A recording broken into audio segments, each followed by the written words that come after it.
Good morning, everybody. We wanted to give you an update. It's a very positive one. As you know, you've been following this for the last many months. We've had a lot of very deliberative conversation and deliberation amongst members. Everyone's been involved on the House side and on the Senate side as well.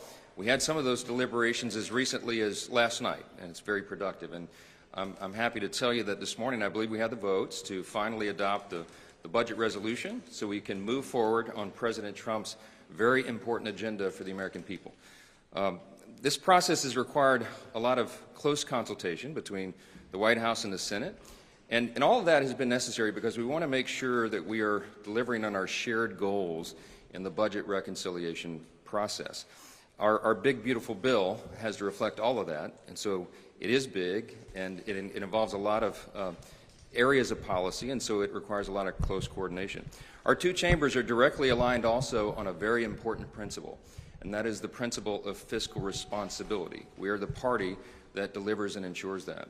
So we have a number of aims here. Our aim is to deliver on our promises in this big, beautiful bill regarding things like border security, restoring peace through strength, and American energy dominance, and regulatory reform to get the economy really humming again.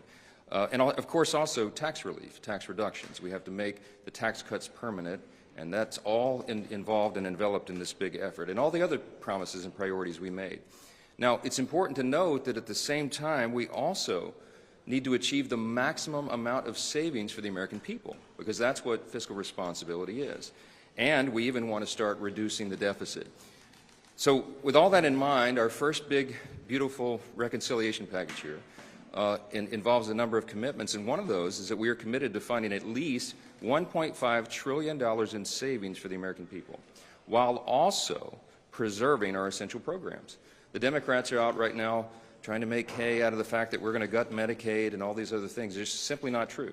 We're going to protect the essential programs for everybody who's eligible to receive those, and you'll see that reflected in the final bill.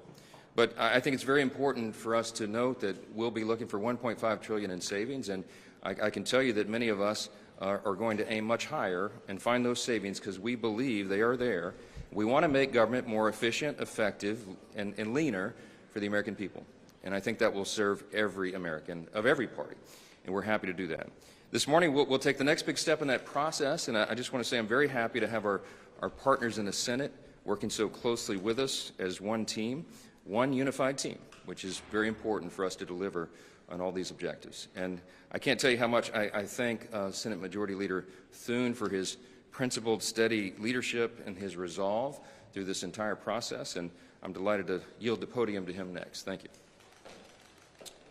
Thank you, Mr. Speaker, and good morning. A lot of work been going on here the last few days, but what I can tell you is that I think, as you know, last week that there were 51 Senate Republicans that passed a budget resolution that seeks to accomplish all the things that the Speaker outlined. We are all aligned on the need to make the 2017 Trump tax cuts permanent, to restore American energy dominance, to grow our economy, and to make a generational investment in our border security, and also make sure that we are ready militarily to deal with any of the threats that the country faces around the world.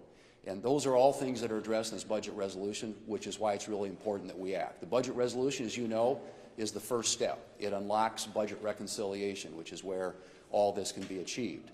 But one of the principal objectives in our budget resolution and in the House's, as outlined by the Speaker, is spending cuts. We have got to do something to get the country on a more sustainable fiscal path, and that entails us taking a hard scrub of our government, figuring out where we can find those savings. And our ambition in the Senate is we are aligned with the House in terms of what their budget resolution outlined in terms of savings. The Speaker's talked about $1.5 trillion. We have a lot of United States senators who believe that is a minimum. And we're certainly going to do everything we can to be as aggressive as possible to see that we are serious about the matter not only of making our federal government more fiscally sustainable, but also deficit reduction, which is critical to a lot of our members in the Senate, and I know to his members in the House.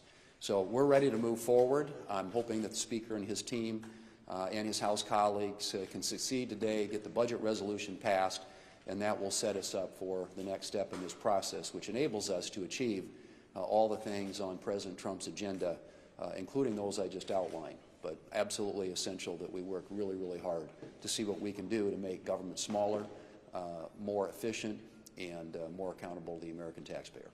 Thank you. Thanks so much. Thanks. Find the cuts.